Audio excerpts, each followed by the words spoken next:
3.1 kilograms and 3.2 kilograms respectively.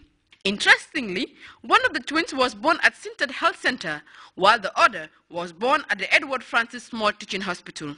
As with the first baby and first baby boy and girl of the year, the first lucky twins were also presented with their own gifts, as they received $100,000 as their share from the $310,000 donated by President Jammeh.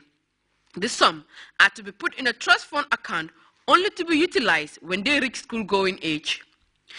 Mr. Tombong Seidi, the chairman of the Operation Save a Baby initiative, once again used the opportunity to appeal to Gambians and other well-wishers to come forward in helping the operation in its pledge to raise $10 million for the hospital by contributing only $10. I just want to reiterate my appeal that we are going to raise $10 million this year for Operation Save a Baby for all the maternity wards, from Banjul to Koina. To help make the maternity ward one of the best in Africa. So we are once again appealing to everybody who will be coming to your offices and knocking on your doors. We want every Gambian to contribute $10.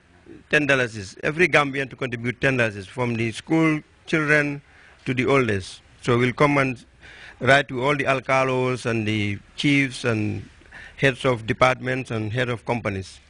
Again, it's only $10. I think every Gambian can donate $10. Like we say, you never know. The baby you save might be your own. The move spearheaded by the Operation Save a Baby is meant to give these babies a decent upbringing. GIA and all the banks for this presentation. I think all of us must learn from His Excellency the President how we can do this good job, how we can do this charity and volunteer job. Gambia today must to be proud because of Gambia has a wonderful sons who spend a lot of money for the patient and for everybody. Thank you, Your Excellency, the President.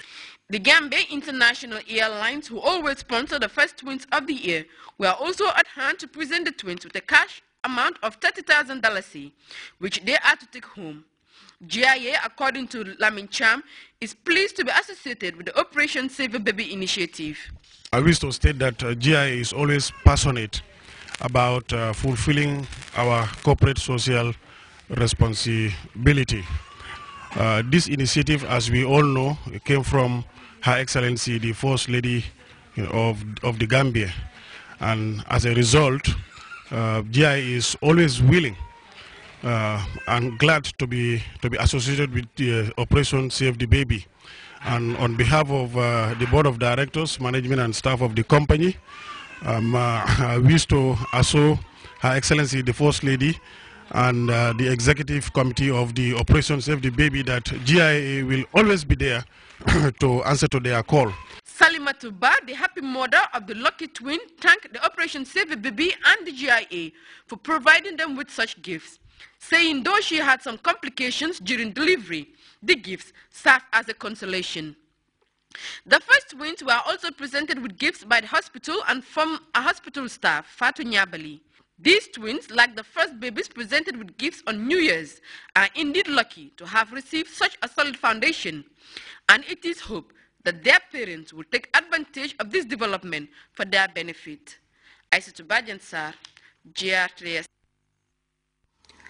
Officials of the Gambia government and Supreme Islamic Council and other partners on Friday gathered at the Gambia Ports Authority grounds to receive what has now become an annual shipment of meat courtesy of the government of Saudi Arabia to Muslims in the country.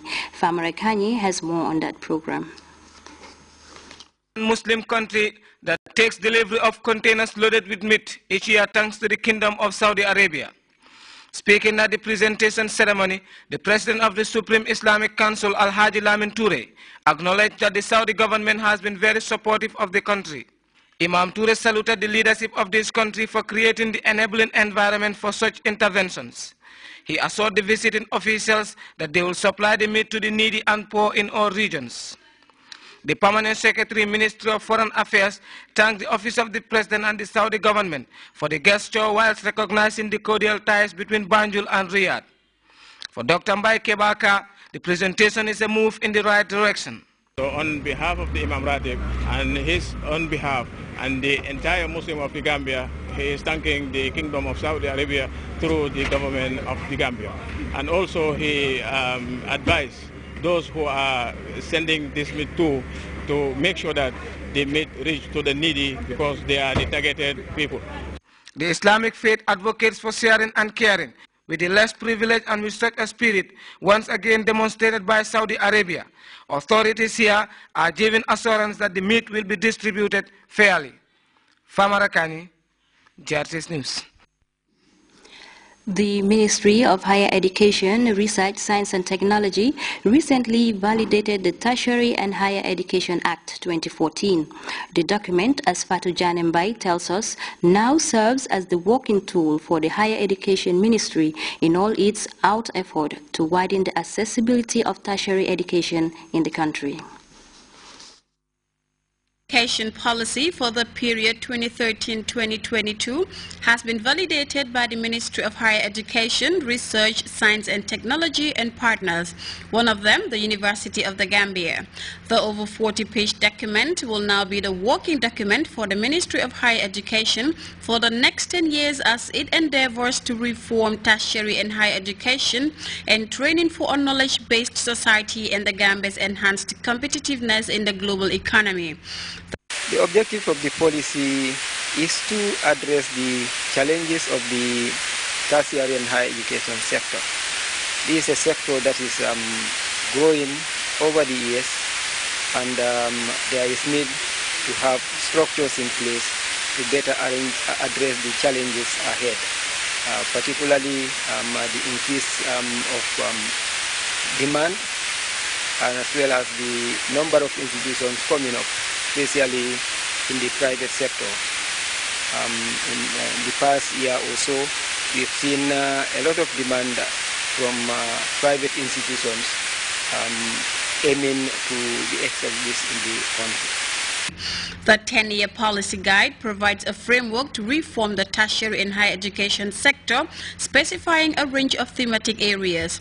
These thematic areas include access and equity, quality and relevance, research and development, technology and innovation, and sector management. And they seek to complement the last section of the policy, which focuses on sustainability and funding mechanism.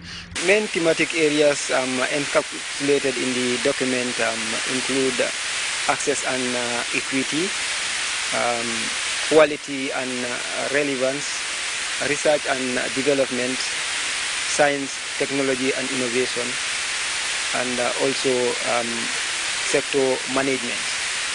So these are the main thematic areas of the policy. These thematic areas to be critically looked at in the coming years for the realization of the policy objectives aimed at promoting excellence, growth, whilst maintaining international competitiveness. Success in these areas will all go well with the Ministry's vision and mission. Strides to establish a tertiary and higher education system of repute, as well as institutions and centers of excellence that would produce well-educated and skilled citizens with the requisite competencies to lead fulfilled lives and compete nationally and globally. If you look at the areas mentioned, for instance, access and equity, currently the sector is facing a lot of demand, is under pressure given the current capacity. A lot of pupils transit from basic to secondary, and from secondary to senior secondary level. And we at one point expect that the transition should continue from senior secondary to tertiary and higher education. So we want to set the stage to ensure that we have the capacity to respond to the demand. The validation of the document is regarded a giant leap by the Higher Education Ministry. Reporting for GRTS News, I am Fatou Janembai. We will be back with news from outside the Gambia after this break.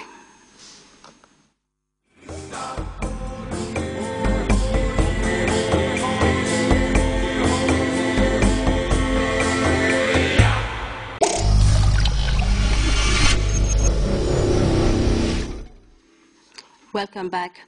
Al Jazeera